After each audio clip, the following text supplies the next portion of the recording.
साथियों। तो देखिए, हमने इसके पहले एक अलंकार की वीडियो मतलब डाल दी है ना, उसमें अलंकार के बारे में पूरा बताया है कि अलंकार किस शब्द से मिलकर बना है, कितने प्रकार के होते हैं। अब यहाँ पे हम देखेंगे कुछ महत्वपूर्ण अलंकार, तो उसकी परिभाषा समझेंगे और उदाहरण देखेंगे। तो देखो, ये क्या है, पहला जो है अन्योक्ति अलंकार। ठीक है, क्या है अन्योक्ति, पहले इसको समझो, है ना, जो शब्द है उसको समझते हैं हम।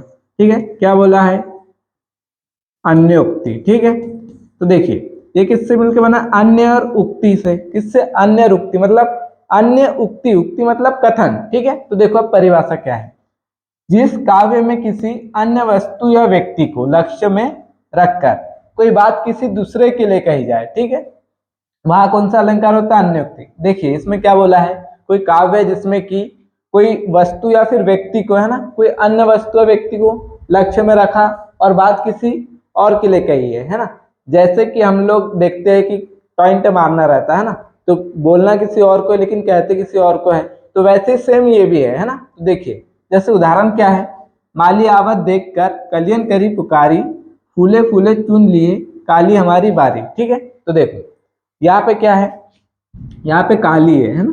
ठीक है, ये इस टाइप से देखिए, तो ये क्या है, माली आवत देखकर, मतलब जो माली आवत देखकर कलियन करी पुकारी, मतलब कि जो बगीचा होता है उसमें जो माली होता है ना, उसकी देखभाल वाला। ठीक है, यहाँ पे जो माली है बाल काटने वाला नहीं है ना, जो बगीचे में देखभाल करते वाला है। तो देखिए उसको देखकर क्या, कलियन करी पुकारी, मतलब जो कलिया होती है छोटी होती है, तो क्या करती, पुकारी, मतलब कि फूले फूले चुन लिए, मतलब फूले फूले मतलब कि जो फूल है उसको तोड़ेगा माली, कलिया को तो नहीं तोड़ेगा, है ना, कि फूल बड़े होते तो उसको ही तोड़ेंगे। तो देखो क्या बोला, फूले फूले चुन ले काली हमारी बारी, मतलब आज तो किसको चुना है, फूलों को चुन लिया, मतलब फूलों को तोड़ा है, कल किसकी बारी आएंगी, हमारी बारी, मतलब कल कलियों की भी बारी आएगी। तो देखो यहाँ माली और बगीचा, फूल है, कलिया है, इसके माध्यम से यहाँ देखो अन्य वस्तु व्यक्ति बोला है, तो अन्य वस्तु व्यक्ति क्या हो गए, यहाँ माली, कलिया और फूल हो गए।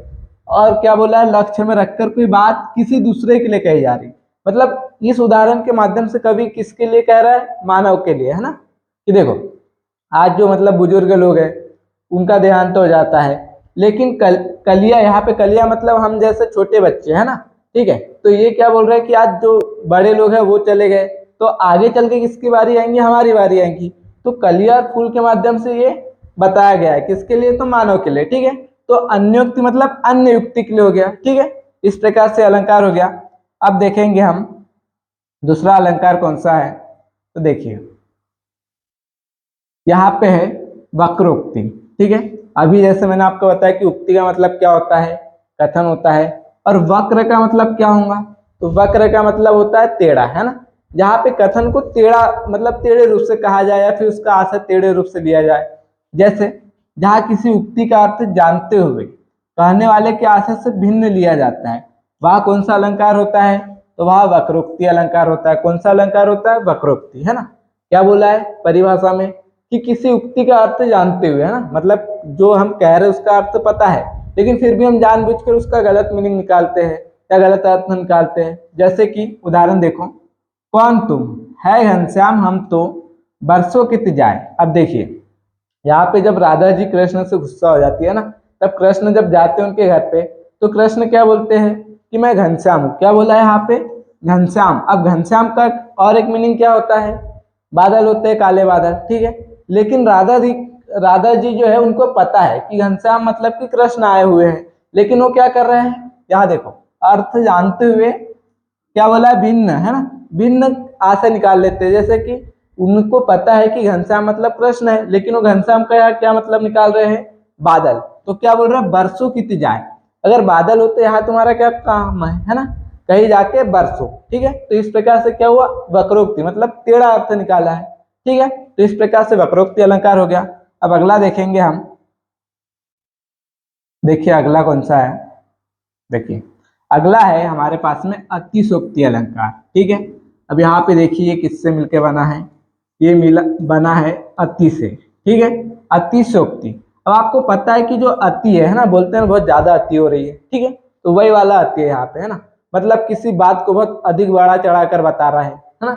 जैसे कि साउथ की फिल्में होती है, जैसे हीरो यहाँ एक कदम मारेगा, है ना, तो उधर 10 हीरो मतलब गुंडे ऐसे उड़ जाते हैं। तो ये क्या हो रहा है, बहुत अधिक बड़ा चढ़ाकर बता रहे। वैसे ही सेम है, देखिए परिभाषा क्या है, जहाँ किसी बात का वर्णन अधिक बड़ा चढ़ाकर किया जाए वहां कौन सा अलंकार होता है, अतिशयोक्ति अलंकार। ठीक है, क्या है कि जहां भी कोई बात है ना बहुत अधिक बड़ा चढ़ाकर बता रहे, उसको क्या कहेंगे, अतिशयोक्ति अलंकार। उदाहरण देखेंगे, पड़ी अचानक नदी अपार, है ना, ये नदी में यहाँ बड़ी की मात्रा होंगी। ठीक है, क्या होगा, पड़ी अचानक नदी अपार, घोड़ा कैसे उतरे पार, है ना, घोड़ा कैसे उतरे पार, राणा ने सोचा इस पार, तब तक चेतक था उस पार। अब जो यहाँ चेतक है वो कौन है, तो महाराणा प्रताप का घोड़ा है। अब महाराणा प्रताप कहीं जा रहे होते हैं चेतक के साथ, है ना, तो अचानक से क्या नदी आ जाती है जिसमें बाढ़ चल रही होती है। ठीक है, तो महाराणा प्रताप क्या कर रहे हैं, यहाँ पे सोच रहे हैं कि अब नदी को पार कैसे करें, है ना, उस पार कैसे जाए। वो सोच ही रहे, उतने में क्या बोला, देखो राणा ने सोचा इस पार वो सोच रहे हैं, तब तक क्या हुआ, चेतक उस पार हो गया। तो कोई सोच रहा है, इतने में कोई उधर जा सकता है क्या नदी के, नहीं जा सकता, है ना। तो यहाँ पे क्या हुआ है, जो चेतक है उसकी स्फूर्ति के बारे में बताया, मतलब बहुत अधिक बड़ा चढ़ाकर बताया कि कोई मतलब सोच रहा उतने में वो नदी पार कर ले रहा है। तो यहाँ पे क्या हुआ, बहुत अधिक बड़ा चढ़ाकर बताया है, मतलब कौन सा अलंकार होगा, अतिशयोक्ति अलंकार। ठीक है, अब देखेंगे अगला। अगला जो अलंकार है कौन सा है, व्यतिरेक अलंकार। ठीक है, अब इसको समझेंगे। इस अलंकार में उपमान की अपेक्षा उपमेय को काफी बड़ा चढ़ाकर बताया जाता है ना। जैसे हमने अतिशयोक्ति अलंकार देखा, उसमें भी बड़ा चढ़ाकर बताया है, लेकिन यहाँ क्या बोला है, उपमान बोला है। क्या बोला है, उपमान, और क्या बोला है, उपमेय। ठीक है, उपमान बोला है और उपमेय बोला है। तो देखिए पहले तो उपमान और उपमेय समझेंगे हम। ठीक है, जैसे कि उपमान क्या होता है और उपमेय क्या होता है। जैसे जो उपमेय होता है, कोई वस्तु होती है, ठीक है, और उसकी तुलना हम किसी दूसरे वस्तु से करेंगे तो वो क्या कहलाएगा, हमारा उपमान कहलाएगा। क्या कहलाएगा, उपमान। जैसे कि हमने बोला कि जो सीता है उसका मुख किसकी तरह है, चंद्रमा की तरह। सीता का मुख किसकी तरह बताया हमने, यहाँ पे चंद्रमा की तरह बताया। ठीक है, किसकी तरह, चंद्रमा की तरह। तो यहाँ पे सीता क्या हो गई, ये हो गई उपमेय हो गई। ठीक है, यहाँ पे सीता क्या होंगी, उपमेय। और सीता का मुख हमने किसकी तरह बताया, मतलब तुलना किससे की है, चंद्रमा से, तो चंद्रमा यहाँ पे क्या हो जाएगा, तो उपमान हो जाएगा। ठीक है, उपमेय और उपमान समझ आ गया। तो अब देखेंगे इसकी परिभाषा। जो इस अलंकार में उपमेय की अपेक्षा उपमेय को काफी बड़ा चढ़ाकर बताया गया, मतलब जो उपमान है उससे अधिक इसको बताया है, उपमेय को बताया है। तो देखिए मतलब कि चंद्रमा से भी अधिक सुंदर किसको बता दिया, यहाँ पे सीता जी को बताया है। तो देखिए वैसे उदाहरण देखेंगे, और जिनके जस प्रताप के आगे शशि मलिन रवि शीतल लागे। ठीक है, यहाँ पे देखो क्या बोला है, जिनके जस प्रताप के आगे, प्रताप मतलब महाराणा प्रताप हो गए। ठीक है, शशि चंद्रमा, है ना, मलिन मतलब कि, अब देखो चंद्रमा क्या होता है, सफेद होता है एकदम, हम बोलते हैं कोई दाग नहीं है।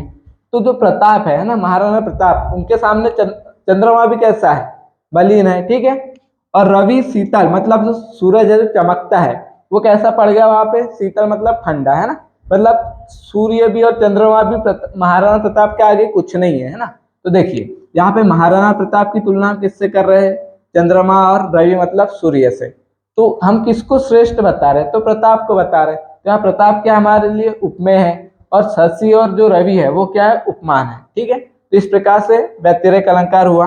अब देखेंगे अगला अलंकार। ठीक है, देखिए अगला अलंकार बहुत इजी है। क्या बोला है यहाँ पे, मानवीकरण अलंकार। ठीक है, यहाँ पे मानव दिज्ञा, करण मतलब करने वाला। ठीक है, तो देखो यहाँ क्या है, जहाँ प्रकृति मानव की तरह व्यवहार करती है ना, वहां कौन सा अलंकार होता है, तो मानवीकरण अलंकार होता है। कौन सा अलंकार, मानवीकरण, व्यवहार करती है या फिर चेष्टाएं करती है, कौन, प्रकृति मानव की तरह। जैसे उदाहरण देखेंगे, फूल हंसे कलियां मुस्काई। ठीक है, फूल हंसे कलियां मुस्काई। अब देखो यहाँ जो हंसना काम है और मुस्कुराना काम है, ये किसका है, मानव का है ना। लेकिन यहाँ कौन हंस रहा है, फूल हंस रहे हैं, और कलियां मुस्कुरा रहे। तो फूल और कलियां क्या है, यहाँ पे प्रकृति है। तो प्रकृति क्या कर रही है, यहाँ पे मानव की तरह चेष्टाएं कर रही है या फिर उसकी तरह व्यवहार कर रही है। तो कौन सा अलंकार कहलाएगा, ये मानवीकरण अलंकार कहलाएगा। ठीक है, वैसे अगला देखेंगे अब हम। अगला जो लास्ट अलंकार है हमारे पास में, है ना, ठीक है, तो इसको देखेंगे। क्या है, पूर्ण रूक्ति अलंकार, है ना। ठीक है। इसका और एक नाम है पूर्णरूक्ति प्रकाश अलंकार। ठीक, इस प्रकार से दो नाम से जानते हैं इसको।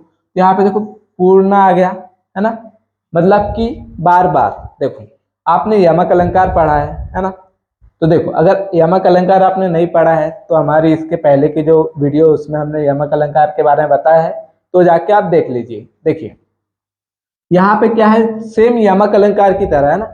यमक अलंकार में भी क्या होता है, शब्दों की आवृत्ति होती है, लेकिन हर शब्द का वहां पे क्या होता है, मीनिंग अलग अलग होता है ना।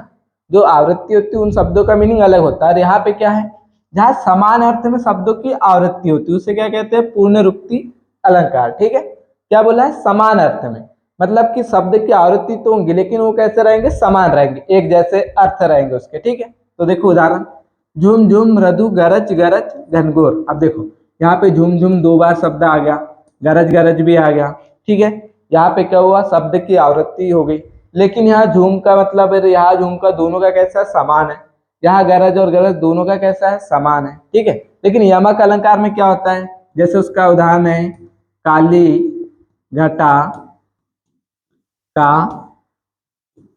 गमन घटा। ठीक है, अब देखो यहाँ पे भी शब्द की आवृत्ति, एक घटा शब्द ये और एक ये है, लेकिन यहाँ काली घटा मतलब बादल से है, और यहाँ घमन घटा, घटा मतलब कम होना, बढ़ना। ठीक है, तो यहाँ दोनों शब्द तो सेम है लेकिन अर्थ कैसे अलग अलग, तो ये कौन सा अलंकार कहलाएगा, ये हमारा कहलाएगा यमक अलंकार। ठीक है, और जहाँ पे शब्द की आवृत्ति होती है लेकिन क्या होता है, वहाँ अर्थ भी समान होता है, तो कौन सा अलंकार कहलाएगा, पूर्णरूक्ति प्रकाश अलंकार। ठीक है, तो इस प्रकार से अलंकार की क्लास यहाँ पे समाप्त होती है।